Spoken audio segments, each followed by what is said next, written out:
May mga tanong talagang hindi mo alam kung saan nagsimula, pero bigla na lang sumasabog sa comment section ng buong Pilipinas.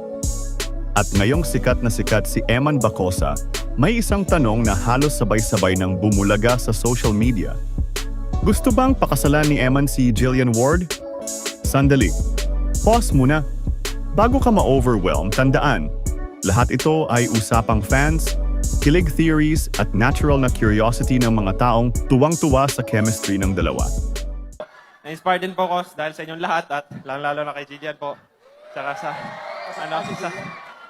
Jill, pwede ka, umakyat dito? Pero bago po ang lahat, baka pwede pa like muna ang video na ito dahil napakalaking bagay na ito sa aming mga content creators. Maraming salamat po. Kasi minsang may dalawang taong nagkita sa isang event at lumipad ang sparks kahit hindi sila nag-effort. Yung itsura nilang nagkatabi sa premiere night, yung ngiti nila na parang comfortably agad, yung body language na hindi pilit. All of that created an illusion. Bagay sila. At pagbagay ang dalawang tao, kahit wala pang nangyayari, ang utak ng audience gumagawa na ng sariling love story. At doon, nagsimulang kumalat ang mga tanong. Crush ba ni Eman si Jillian? Bakit parang iba ang ngiti? Pwede ba silang maging love team? At ang pinakamalakas sa lahat, pakasalan agad? Pero bakit nga ba pakasal agad ang nasa utak ng fans? Simple lang, kasi si Eman ay hindi typical Gen Z boy. Tahimik, gentleman, may breeding, may faith, may respeto. At sa mga interview, halatang marunong magpahalaga sa babae. At si Jillian, perfection ng independent woman. Classy, matalino, sweet pero strong. At hindi rin kahit sino ang madaling makakatch ng attention niya. Kaya nang ipagtabi sila sa isang litrato, para bang nabuo ang isang eksena na parang kinuha sa isang coming-of-age romantic film. Isang mysterious boy, isang sweet superstar girl, isang moment na hindi mo alam kung accidental o tadhana, at doon sumabog ang imagination ng fans. Pero eto ang pinakamahalaga. Safe na safe ang topic hanggat malinaw na fun fan theory lang ang lahat. May sinabi siyang interesting sa isang interview. Nung tinanong siya kung sino ang celebrity crush niya, hindi siya umiwas. Hindi siya naglaro ng safe. Hindi siya nag-joke. Diretso niyang sinabi, "Crush ko si Jillian Ward." Boom! Dun pa lang, sapat na para sumigaw ang internet. At dahil sa simpleng statement na yon, ang imagination ng fans nag-expand na parang wildfire. Ang cute kasi, hindi bastos, hindi mayabang, hindi trying hard. Natural lang. Genuine. First love crush energy. Pero teka, paano naging pakasal agad ang usapan? Yan ang magic ng fandom. Kapag dalawang taong bagay, ang utak ng fans hindi sa texting stage tumatalon. Diretso sa future. Pero reality check muna ha. Hindi ibig sabihin crush ay marriage. Hindi ibig sabihin nagkita ay relationship. At hindi ibig sabihin bagay ay destiny. Pero sa cinematic storytelling ng buhay showbiz, lahat ng bagay pwedeng maging what if. Paano kung dumating ang taon na magka-project sila? Paano kung maging love team sila? Paano kung maging natural ang closeness nila off-cam? Paano kung maging mag-best friend sila first? Paano kung unti-unti silang maging comfortable sa isa't isa? Hindi ba't ganon nagsisimula ang love story ng maraming artista?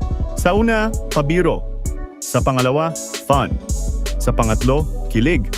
Hanggang sa isang araw, hindi mo alam kung saan nagsimula ang katotohanan. Pero meron silang chemistry, meron silang vibes, meron silang potential. At higit sa lahat, meron silang fans na sobrang invested sa idea ng Jillman. Kaya kung ang tanong ay, gusto bang pakasalan ni Eman si Jillian Ward? Ang sagot? Hindi natin alam. Walang sinabi si Eman. Walang confirmation. Pero hindi mo masisisi ang fans na kiligin sa idea kasi minsan, isang tingin lang, sapat na para mag-isip ang buong Pilipinas ng love story na hindi pa nagsisimula. At kung tadhana nga ang bahala malay natin, hindi pa ngayon, hindi pa bukas. Pero someday, sa mundo ng showbiz at destiny, hindi mo pwedeng sabihin na imposible. Pero kung meron mang mas nakakatuwang obserbasyon sa lahat, hindi yung tanong kung gusto ba talagang pakasalan ni Eman si Jillian, kundi kung bakit dun agad tumalon ang imagination ng mga tao. Dahil kung tutuusin, hindi naman sila love team, hindi sila magkarelasyon, at hindi rin sila madalas magkasama. Isang beses pa lang silang nagkita, at hindi pa ito romantic meeting. Pero bakit parang buong bansa nag-root agad sa ideya nila? Simple, may mga taong kapag tinabi mo, nagkakaroon ng magic. Hindi mo maipaliwanag, hindi mo masukat, walang formula, pero nag-a-alive ang vibe. At sa unang litrato nilang dalawa, may nangyaring ganito. Nakita ng mga tao ang dalawang personality na parang puzzle piece. Si Jillian, isang artistang lumaki sa industriya, sanay sa spotlight, sanay sa camera, pero hindi sanay sa mga lalaking hindi lumalapit sa kanya dahil crush lang. Gusto niya yung genuine, yung may respeto, yung walang halong showbiz ang tingin. At doon pumasok ang appeal ni Eman. Hindi siya trying hard, hindi siya papansin, hindi siya nagpapakitang macho. Tahimik lang. Gentleman, soft-spoken, sakto lang ang confidence. At si Eman, ang aura niya ay protector type. Yung hindi maingay pero ramdam mong mabait. Yung hindi pilit ang pagiging pogi. Yung tipong nanonood ka ng interview niya tapos sasabihin mo, "Uy, ang wholesome ng vibe nitong batang to." Kaya nung nagkita sila sa premiere night at nagtabi sa litrato, hindi mo masasabing romantic, pero comfortable, natural, walang awkward. Yun ang reason kung bakit ang tanong ng fans biglang tumalon sa malayo. Kung bagay sila sa picture, paano pa kaya sa future? At dun nagsimula ang mga comments na parang mini fanfic. Bagay sila sa rom-com. Gustong-gusto ko sila maging love team. Ang cute nilang dalawa, promise. At kung magkatuluyan sila someday, hindi na ako magugulat. Nakakatawa pero nakakakilig. Kasi kahit impossible pa ngayon, hindi mo maitatangging may chemistry sila kahit hindi pa nagsisimula ang kwento. Pero balik tayo sa tanong. Gusto ba talagang pakasalan ni Eman si Jillian? Ang sagot ay hindi mo pwedeng i-claim bilang fact. Dahil crush marriage at respeto relationship at iisang picture love story. Pero kung titingnan mo ang personality ni Eman, napaka-value-driven niya. Hindi siya yung type na crush ko ngayon, tapos baka bukas iba na. Lumaki siya sa ilalim ng faith, disiplina, at upbringing na puno ng respeto sa babae. Sa mga interviews niya, halata, ayaw niya ng laro-laro pagdating sa damdamin. At kung kaya siyang kiligin kay Jillian, alam mong seryoso yon. Hindi para sumikat, kundi genuine admiration. Si Jillian naman, very matured. Hindi siya pumipili ng lalaki na pa-cute lang. Gusto niya yung gentleman. Yung marunong tumayo sa buhay niya. Yung hindi nagbibigay ng pressure. At ironically, lahat ng qualities na yan, dala ni Eman nang hindi niya sinasadya. Kaya ang fans, hindi sila nag-iisip ng kasal para mag-create ng drama. Kundi dahil bagay talaga ang energy ng dalawa. Pero dapat malinaw, wala pang romance, wala pang relationship, walang sinabi si Jillian, walang sinabi si Eman tungkol sa kasal. Ang meron ay possibility. Isang posibilidad na hindi imposibleng mangyari someday, hindi ngayon. Hindi bukas pero sa hinaharap na hindi natin hawak.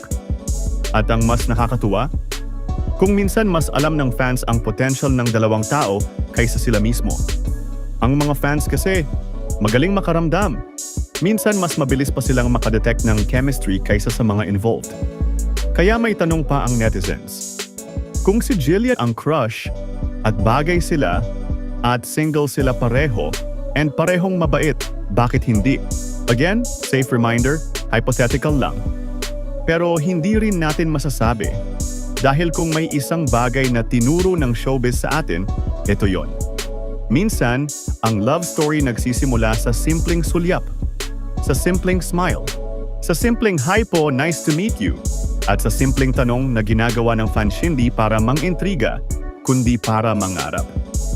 At kung destiny nga ang bahala, malay natin. Kung hindi man sila mauwi sa altar someday, okay lang. Dahil sapat nang makita ng mga tao ang kilig ng dalawang batang may natural na connection.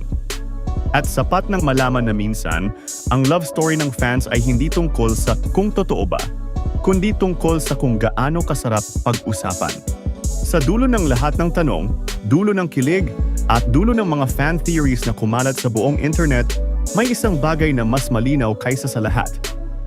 Ang kwento ni na Eman Bacosa at Jillian Ward ay hindi kailangang totoo para maging masarap pakinggan. Minsan, sapat na yung idea, yung posibilidad, yung what if na inaabot ng imahinasyon ng mga taong nanonood sa kanila. At kung tutuusin, hindi naman talaga tungkol sa kasal ang usapan, hindi tungkol sa relasyon, hindi tungkol sa pag-amin. Ang totoong dahilan kung bakit nag-viral ang dalawang pangalan na ito ay dahil rare ang genuine chemistry ngayon. Yung hindi pinilit, hindi scripted, hindi pinlano ng network. Isang picture, isang ngiti, isang moment, at nagbago ang ihip ng hangin. Kailangan mong tanggapin, hindi araw-araw may dalawang personalidad na halos mag-complement ng ganito. Si Eman, gentleman. Tahimik pero may dating, may lalim, may faith. Hindi basta-basta nalilihis ang puso. Si Jillian, independent, graceful, puno ng sariling mundo na pinuno niya ng hard work, talent at maturity. At nung itinabi sila ng pagkakataon, even for a single photo, parang bigla nilang nakumpleto ang imahe ng isa't isa. Hindi intentionally, hindi romantically, pero enough para makita ng fans ang spark na hindi nila alam kung imagination lang ba nila o talagang may soft electricity sa pagitan. Kaya kung bakit umabot agad sa pakasalan ang isip ng netizens? Simple, hindi dahil may gusto silang i-push, kundi dahil may nakita silang rare connection. At sa mundo kung saan halos lahat scripted na, kapag may nakikita kang dalawang tao na parang bagay talaga, ipinagdadasal mo na sana someday, dumating ang tamang panahon para makilala nila ang isa't isa ng mas malalim. Kasi sa bawat fandom, may isang unspoken truth. Hindi naman namin kailangan ng wedding. Hindi namin kailangan ng confirmation. Ang gusto lang namin ay yung pakiramdam, yung kilig na hindi halata, yung ngiti na hindi planado, yung possibility na hindi mo alam kung mangyayari, pero gusto mo lang sundan. At kung sakali mang may future talaga para sa kanilang dalawa, maging love team man or lifetime friends, isang bagay lang ang sigurado. Handa ang buong Pilipinas maging saksi.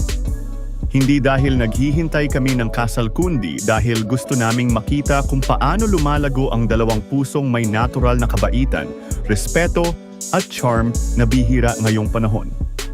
At kung ang destiny nga ang may hawak ng script at hindi tayo, malay natin. Baka ang love story ng dalawa ay hindi dapat minadali.